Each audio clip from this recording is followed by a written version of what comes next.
Hey everyone, you're listening to Midlife Matters, the podcast for women parenting teens and young adults. I'm Marie, and each week I'm joined by my friends Mindy and Julie to talk about all the topics keeping women in the middle years up at night. We're so excited because today we're going to have our first guest on Midlife Matters. We're going to be talking to Janet Watson about her experiences as a working mom of 4 daughters. She's also a longtime friend of Julie's. Janet and 2 other friends recently spent a girls' weekend here in Nashville with Julie, and Janet was so gracious to take some time out of their fun to talk with us. Let's get started.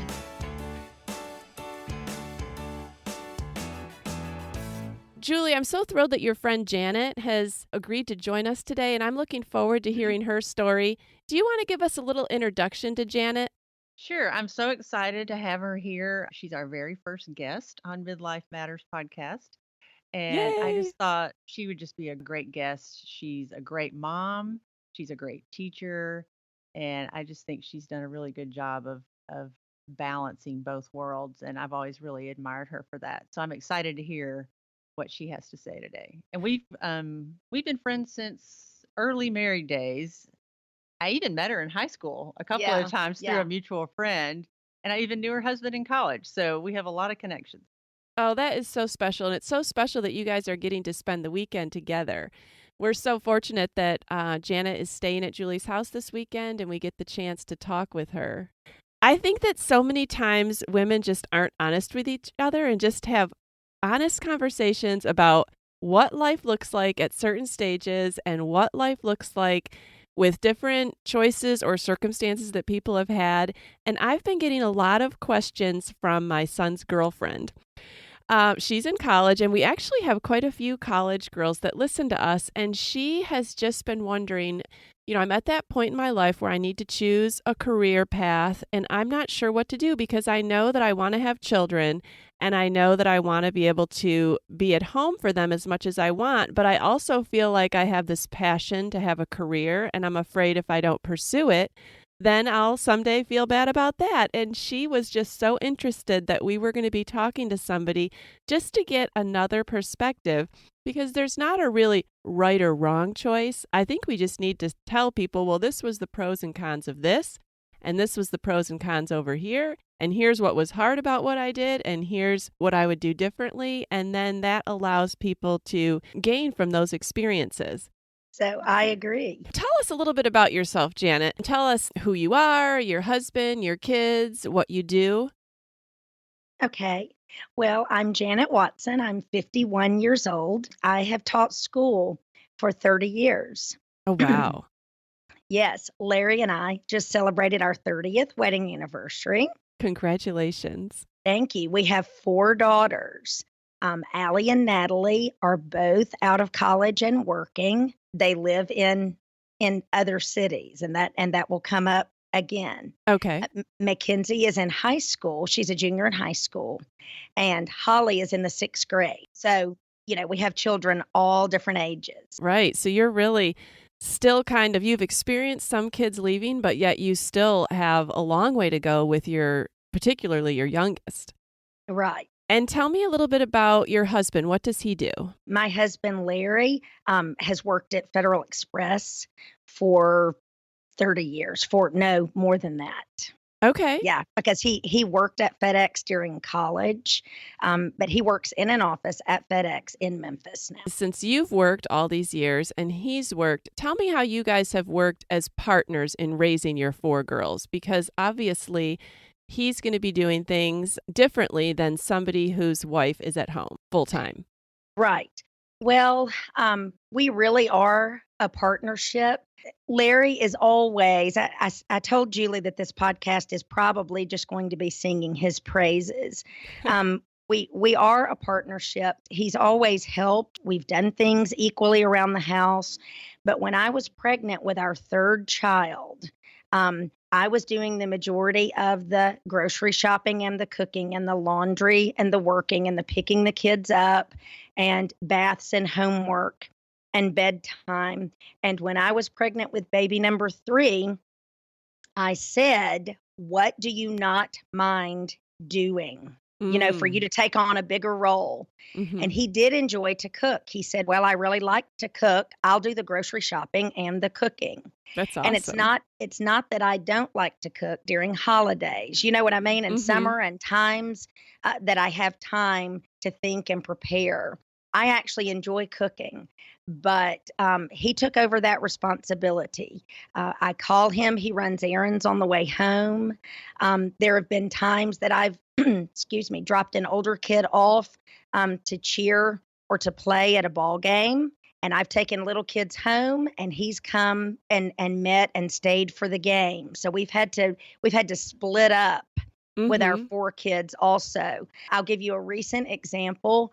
My father has recently been moved into a care facility, and my mom can't see well enough to drive at night. So I had taken her out to get a lot of her Christmas shopping done and had taken her home. And my husband knew that that was a weekend after Thanksgiving, when I really like to get all the Christmas decorations out. Mm. This is just one example of a way that he blesses me. When I came home, he had pulled up pictures of last Christmas on his computer, Oh, that's and so sweet. he and the girls had gotten all of the Christmas boxes out of the attic, and they were putting out the nativities, hanging the wreath. It still stayed a hot mess for a couple of days while I finished things up and still have a little bit to do. But when they are at home, we are better about using every minute and everybody pitching in. And I feel like he is constantly thinking, while Janet is away doing this other thing, what could I do to help her? One more example, I went on a mission trip to chaperone because I teach at a Christian school. I was with juniors and seniors on a foreign mission trip. When I got home, the house was spotless. He had bought a new mattress for a bed that we'd been talking about. Oh my Both of the goodness. dogs had been taken to the vet and groomed, and my girls met me at the door with dinner prepared. Oh. So I feel like he is always thinking, what can we do to surprise and to help Janet? And he's gone out of his way. Those are big examples, but even on a day to day basis, we really have had to work as a team. Oh, that's great. That's really good. I don't know that you could raise 4 kids and work full time without your husband being such a help. At least it definitely wouldn't go as smoothly. It would not go as smoothly, and there are some expectations that you just have to let go. Okay. Work is not going to be perfect. Home is not going to be perfect. You can have it all. You can't necessarily have it all the time, every moment, the same day. There are days and weeks that I know I am better at work than I am at home because necessity calls for that during busy seasons. Mhm. There are times when I am better at home than I am at work because a crisis has arisen, and that's where my energies and my efforts have to be. One of the difficult things about working is the lack of flexibility. Mm. There's not a day off or a moment off every time that you need it, but it also causes me to get a lot done in a day Right. because I can't put it off until tomorrow because tomorrow, I'm not going to be home to do it. That's some of the give and take. Mhm. When you think about when you and Larry got married and you envisioned your lives together, did you envision yourself working all through raising your kids, or was this something that was done out of necessity and wasn't totally your first choice? Oh, definitely, this was not how I envisioned our life. I was going to teach until we had kids. We had both even talked about this. And then it was the desire for both of us that I would stay home. Out of necessity, at first financially, I'll just Mhm. be very honest, we were a Mhm. very young couple. We did not think that that could work. We prayed about it. And when God allowed a door to open and really pushed me toward teaching at this private school, when Allie was 2 years old, I began teaching at a Christian school, not because I knew I would have 4 kids, not because I thought my kids would necessarily go there, but there were a series of things that the Lord used in my life. And teaching at that school really was a blessing and has proven to be a blessing. So at first, it was out of necessity. I'll be very honest, it broke my heart. Mm. Um, God provided the lady that had been my teaching assistant, who I loved, Mhm. came to me and said, I will stay home and take care of your baby if you're going to continue teaching. And she did Mm. that. At the Christian school that I teach at, we have a full-time, 5 day a week preschool Oh, okay. program. When my first daughter turned 3, and when 3 of her sisters turned 3, they started coming to school with me in the Okay. preschool program. And so part of the reason that working full time for 30 years through all of my kids has worked is because of my job and my situation. I need to be very honest about that. When my kids were 3, they were right down the hall from me. Okay. And I have the unique experience of being on their school schedule. Right. When they get out of school early in the afternoon, I don't have to find someone to come to my home and take them home and take care of them until I get off work from another job. And so we go to school together, we go home together. I'm able to go to their ball games and their events. I'm home during the summer, I'm home during holidays, I'm home on a snow day. Mhm. That in and of itself has made life easier. What has made it difficult is the fact that because teachers have so much time off, I have little to no flexibility in taking other time off. Okay.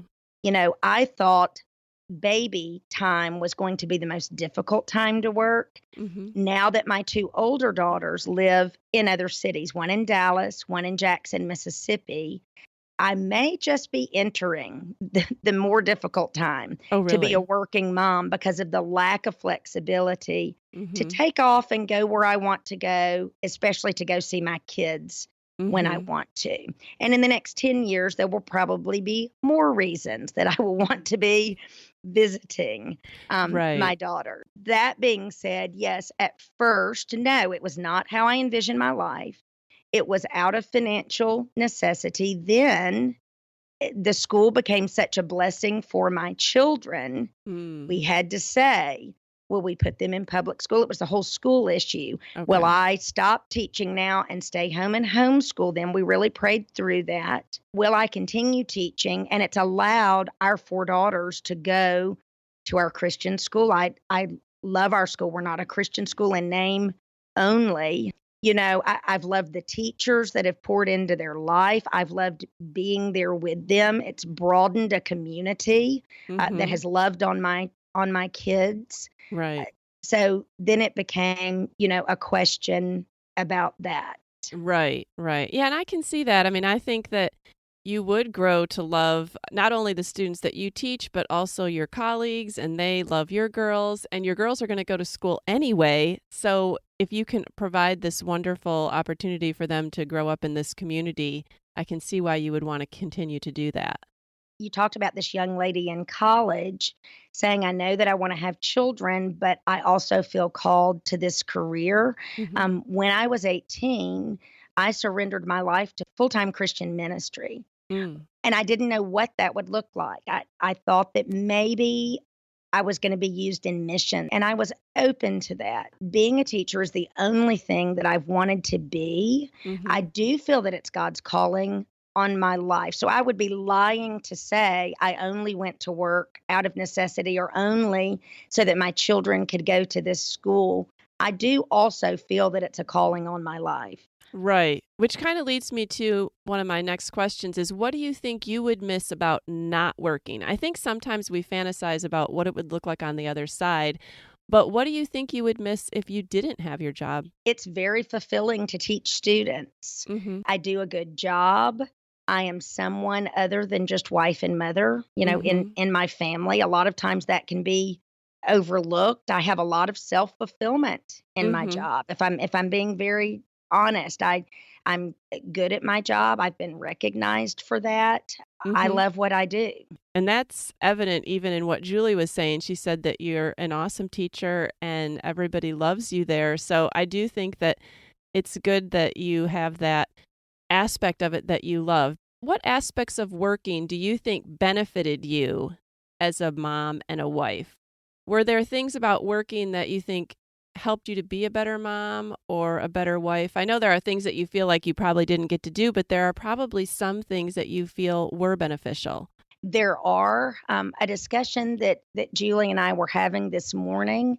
I have looked more on the side of what all the Tuesday morning Bible study club moms were getting to do that I wasn't getting to do. Mhm. There was a little bit of stigma when I was a working mom and everybody else was staying home. There were times that I felt that it was a wrong decision and Mhm. that people wouldn't look on it in a positive way. I don't know that that's as true now Right. as it was several years ago. I can look back now and say I know that Larry and I made the right decision for our family. Sure. And I think that ultimately that's what you have to focus on is what was the decision for your family. And you can see now through the years, you're seeing some of that culminate and you can see that, oh, well, this did work out and this was good in these certain ways. And God did bless this and see me through it. Yeah, I would absolutely agree with that. To touch a little bit more on what you were saying about you always looked at like the Tuesday morning Bible study moms. And this might be too personal of a question, but I do think that we all kind of look at the other side. And what do you think that you were missing out on? I wasn't the room mom for my Mm. kids. I didn't go on every field trip. I've Mm. carried a lot of guilt around, and in talking with my friends, they didn't do some of those things either. Things that I've put wrong expectations on myself of being a working mom and also trying to do all the things that I think stay-at-home moms do. Okay. You know, that's We so funny. Yeah, hoping we could include this because we just had a great conversation between the four of us of all these expectations that Janet thought that we were doing as stay-at-home moms. Going on field trips. I kind of tried to avoid the field trips. Like, oh, this is a chance for someone else to be with my child and I don't have to go. I don't know, just I think she had a misperception maybe of what it's like to stay at home. We weren't doing all those things necessarily. Yeah, I think that's funny when you mentioned field trips because I think I've been on 2 field trips and I've raised 5 children through elementary school. I never signed up for the field trips. I would sort of feel vaguely guilty about that, but there were always so many other moms that wanted to go. Yeah, but I definitely can see how I always tell my kids that when you have choices about things, that's when you feel okay about how it turned out. And if you choose not to go on the field trip, you feel better about it than if you just couldn't go on the field trip. So I can definitely see why you would think, "Oh, I missed out." I don't think you missed out on much by not going on field trips. But I'm sure there are some things. I'm sure it was very hard for you to have someone else, especially in those younger years, be with your babies and toddlers and preschoolers during the day. Oh, absolutely. Absolutely. It was heartbreaking. Mhm. And what about, things that you feel like you missed out on for yourself? Are there things that you would have pursued if your whole focus didn't have to be on, "Let me do my job right, and then let me get home and do family life right"? I really can't answer that Okay. because school, I'm reading about it and thinking about it, and I enjoy that Okay. all the time and coming up with new ideas and reading new material. I don't know where I kind of have this vision of what life would have been like, but I don't know that that's accurate. I Mhm. don't know what I would have focused on, because I wasn't given the opportunity to. Right. Do you think you would have been bored at home? I don't think I would be bored because in the summers, I am busy all summer long, not just with kid and fun stuff, with my to-do list that I never got around to during a school year. Okay. That kind of pushes me forward. But in talking to my stay-at-home mom friends, I don't think they were doing any of those things either. Like what? Give me some examples. Uh, Okay, I'll tell you the laundry situation. I've got to get home today so that I can do the laundry, fold the t-shirts how I want them to be folded, and put them in my kids' drawers. And Uh-huh. all my stay-at-home mom friends laughed at me, these other three ladies, and they said, "We don't do our high school kids' laundry. They take it up. One of my kids is living just with his clothes in a chair." I said, "What?" They said, "Why don't you let Mackenzie do the laundry?" I said, "I think she can't do it as well as me." And the last time that my husband and kids did the laundry, they folded things not well. I hope none of them will listen to this. They folded things not well. So I refolded it and put it away because that's what I think stay-at-home moms do. And now I don't think any of you are doing it that way. No, we said, Janet, you have to let that go. You're not the one pulling those shirts out of that drawer. Let her deal with it. It Right. doesn't matter. Let it go. I know. I do fold my kids' laundry in stacks just because that's how then they put it away. But how it actually makes it into the drawer. And a lot of times I see them pick up this pile of stuff that I folded nicely. By the time they walk it over to their bedroom, it's all falling on the floor and not even folded anymore. Right. No, okay. Do you have any other examples? Julie, can you refresh Janet's memory on your conversation this morning? Are there things that she was thinking that she was missing out on? Yeah. Oh, just the camaraderie of being able to go and be with other women in the Bible study.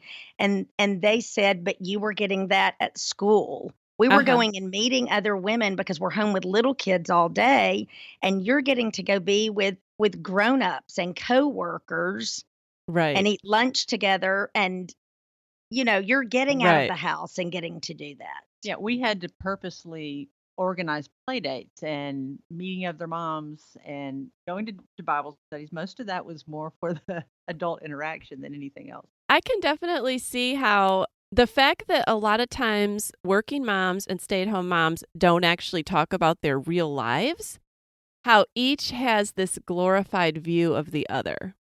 Yes.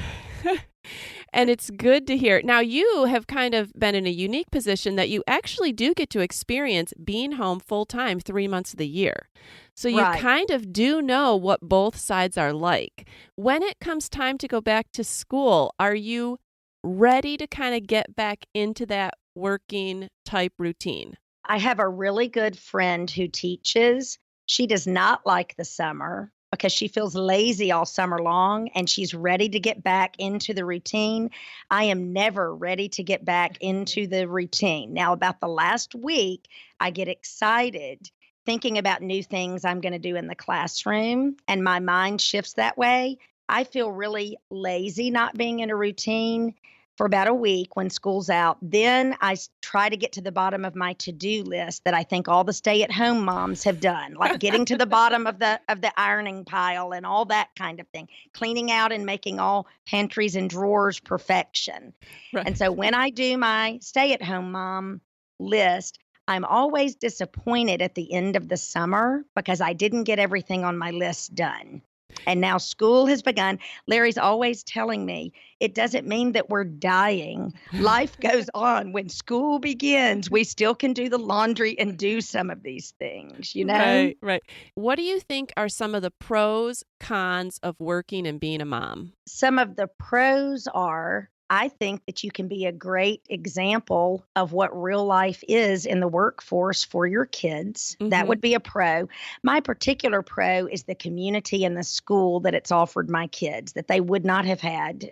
We couldn't have done that otherwise. Mhm. It has caused me to really try to manage my time. Some Mhm. things at night you can't put off till tomorrow because, as I said earlier, tomorrow you're not going to be home. So there is an organization and a rhythm to a school year. In my particular situation, it's given me fulfillment outside the home. My husband has made me a better person. I think that I've made him a better person in ways that he has helped, things that he's had to do, the time that he's spent with our kids, because it has had to be a team effort. It couldn't just be me keeping the home fires burning and him going out and coming home exhausted at the end of the day. It's been something that we've had to do together.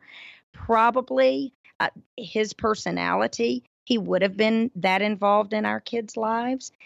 But I don't know. It's pushed him to have to do some things that maybe other men don't do. Right. Yes. I want her to share this story to just show how much Larry appreciates Janet. This is an amazing story. Okay. Okay, this is an amazing story. I was turning 40 in September. And Larry, in the summer, got the name of the White House social secretary so that he wasn't just sending a letter to the White House and you getting a signed picture back in the mail like second grade classes. So he addressed this letter to her and wrote a glowing letter about my years teaching. I taught elementary school for 19 years before I taught high school. How I loved, this is when George W. Bush was in office, how I loved children's literature, how I had spent my life teaching kids the love and joy of reading, much like the First Lady. Just talked about some community service things that I had done and said I would like my wife to be invited to some event at the White House. Oh, wow. Mailed it. Told us to pray, didn't allow us to go to the mailbox all summer long. Oh, my goodness. So, to make a long story short, for my birthday, all he heard was, there's no event available right now, but we'll keep your file on record, to which you think, yeah, right. Right. Here's a lovely birthday wish letter from Laura Bush. So she wrote me a happy birthday letter. Somebody that works for her wrote me a happy birthday letter.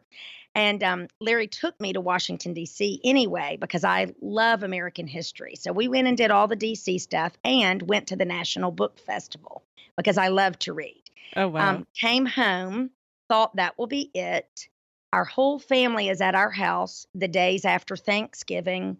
Larry goes to the mailbox, comes in, gathers the family around, says, I think this is for you. And it was from the White House. He really thought that it was a Christmas card. Maybe we had made it onto their Christmas card mailing list. I opened it, and it was an invitation to the White House Christmas party for Janet Watson and guests after the lighting of the National Christmas tree. Oh, my goodness. So we fly back to D.C. We had just been September 30th. We fly back to D.C. December 2nd. And for 3 hours, about 3.5 hours, we were in the White House, decorated for Christmas, with the Marine Band playing 3 hours of Christmas music. Oh. And it's not the walk down the hallway, all the rooms are roped off tour like you take with your family. We had access to all the floors except the family's private floor. We went places that you never get to go. We ate food on real china. Oh, my husband said we're going to sit on every piece of furniture. We took pictures everywhere. We met the most fabulous people. I thought it would be the community helpers Christmas party, that there would be firemen and policemen and teachers and nurses. We were there with people that were, 4-star generals who worked at the UN. We met the Attorney General. It was incredible. Well, toward the end of the evening, they gave us a ticket that was a color when we checked our coats. At the end of the evening, they started calling us by color down. We got to meet President and Mrs. Bush. And when you're in the little waiting room, the Marine there says, now, when I open this door, the President and First Lady will be standing right there. So they opened the door, introduced from the great state of Mississippi, Mrs. Janet Watson and her husband, Larry, like I was a queen of England. He closes the door. There's a photographer, the President and First Lady of the United States, my husband and I. Oh, that is amazing. And that's it in the room. So we talked with them a few minutes, wished them a Merry Christmas, had our picture made. What a thrill. That is one of the best things that's ever happened to me in my life. But that is how running in the back of my husband's mind constantly is, how can I help and surprise Janet Watson? Oh, that is wonderful. That's the partnership that we have. That is wonderful. Our friends we're always reminding our husbands, but you've never gotten us into the White House. That is awesome. And Maddie, I'll just do a little shout out here to Maddie. I keep on mentioning your name. Hey, Maddie, thanks for listening. She wanted to know if you could go back, would you still do both? Would you work and have kids? Like, would you change anything? Looking back now, I wouldn't. If you had asked me when my oldest two kids were little, I would have said yes because Mm-hmm. it was hard emotionally. Mm-hmm. It wasn't difficult physically. God Right. provided wonderful people to care for my girls. I have a husband who absolutely is a partner with me. I enjoy the work that I do and I'm good at it. It provided something for our family. You know, all of those things lined up. It's something that I felt called to do.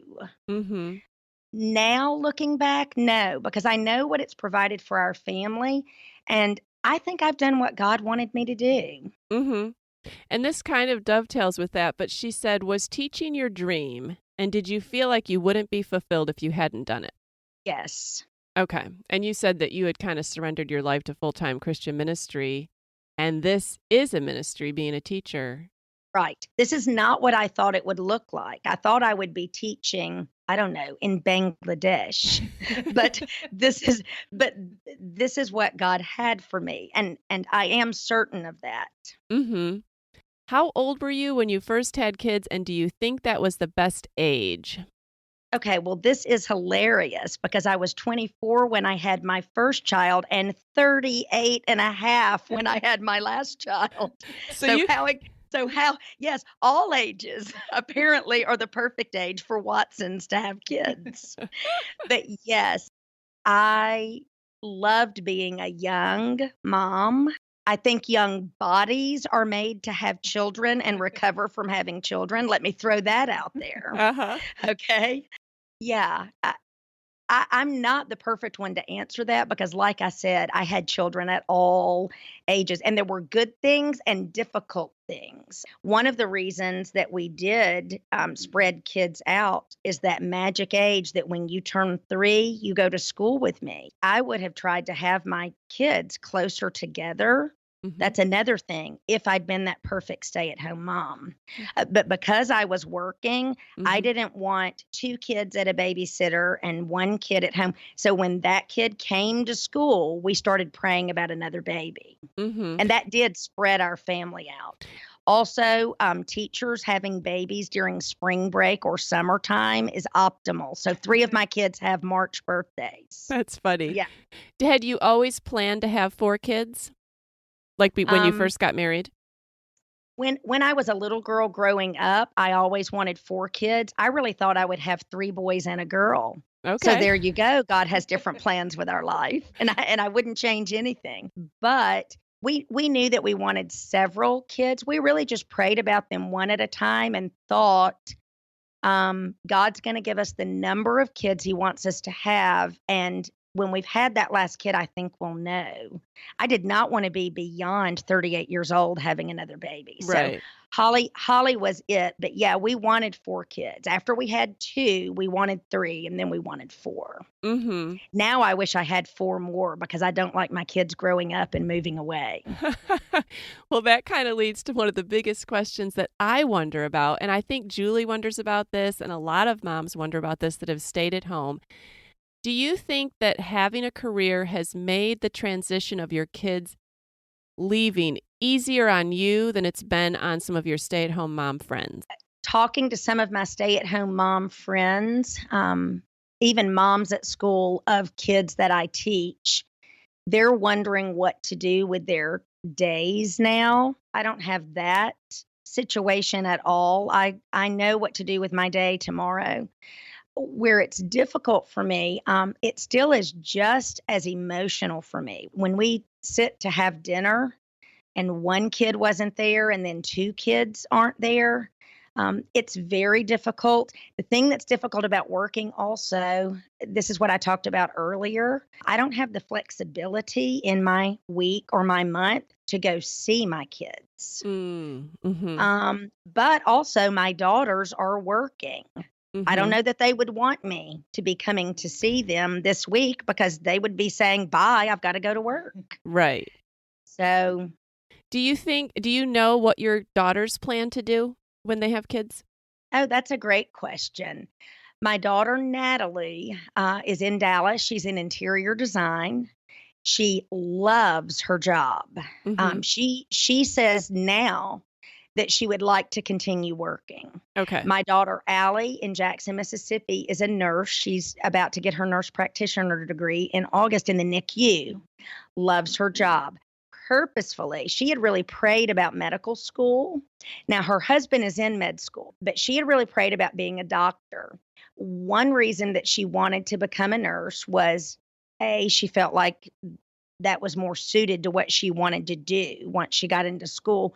But also, she's always said she wanted something more flexible than my job so that she could do something 2 or 3 days a week after she has kids and not full time. My Okay. daughters have realized the inflexibility. There's nothing that I can really do part time. You Mm-hmm. know, they've both said if we're going to work that hard, we'd like to make some money. That's true. So so, and that's okay. The reason Right. that everybody has a job is to get a paycheck. So Sure. I don't think that's an unspiritual thing to think. Did you encourage them to go into fields that gave them a choice? I did. Mm-hmm. Yes, I did. Mm-hmm. If you were going to give advice to two different groups of people, one to the young woman who's deciding career and kids or stayed home and kids, or what kind of just general advice would you give to someone? You may not be able to make that decision. Mm. I think a lot of women are going to work sooner or later at some point in their life. Everybody doesn't have a choice to stay home. You don't know what your partner is going to do. One of my good friends works. Her husband has a great job. She has all the benefits. Mm-hmm. So she's never stayed home for that reason. She has Oh, the okay. She has she the has health insurance. she has the health insurance. That's going to be a huge issue going forward. So you may not know, and different seasons of life, God may open and close other doors. I don't think when you're 18 years old, you can say, this is what I know I'm going to do for the next 35 years of my life. My Mm-hmm. life didn't follow the path, it didn't turn out looking like I thought it would when I was 18 years old, but God has taken it and blessed it. Mm-hmm. So, what would I say? You can do it. You need to be honest with your fiance before you're married. When you start getting that serious in a relationship, you need to find out what he's willing to do and what his expectations are. You need a partner. Mm-hmm. You need other people around you to pick up things that you can't do on your own. I would say let go of some of your expectations. If you stay at home, it's not going to be exactly what you think it looks like. If you work, you're not going to be able to work and do at home. I would also say it is really difficult to have a baby and to take them to somebody else every day. Mm-hmm. That's an emotion that even with a fantastic career that you're great at, that you feel God has called you to, that there is still a great heartache in that. But Mm-hmm. God will provide people to help love your kids. Mm-hmm. Yes. Other people at your stage of life, midlife, like just if you were talking to other women, what would you say about letting go of maybe some of the guilt that you had or some of the thoughts that you had about the other side? I know even as a stay-at-home mom, I think, did I miss out by not working? And I think that the person that worked all these years thinks, did I miss out by not staying at home? Like, just what would you say just to other people in your own stage of life? Well, I'm saying this to myself because that's something that I'm struggling with. I think we have to realize that if we've prayed this through, if we've made a decision with our husband, if we've gone forward as a team and a family, with this decision that we've made, we've just got to stop looking back and second guessing it. Mm-hmm. Mm-hmm. And I'm saying that to myself as well. Right. Uh, So many, my yeah. my kids are turning out pretty great, and Right. other people's kids are turning out pretty great. Right. Right. I really appreciate you taking the time to talk with us today. And I know that women of all ages listening are encouraged by hearing a real life personal story. I think so many times the media brushes over all these issues, all these feelings, all these things that come up. And when we can talk to somebody who's just a regular person living, we really get a sense of the whole experience. So thank you for joining us today, Janet. I'm looking forward to getting some listener feedback on these issues. And Julie, thank you so much for arranging this. Oh, sure. It was fun. All right. Thanks, Marie. You guys have fun. We'll talk to you later. Okay. Okay, All right, bye.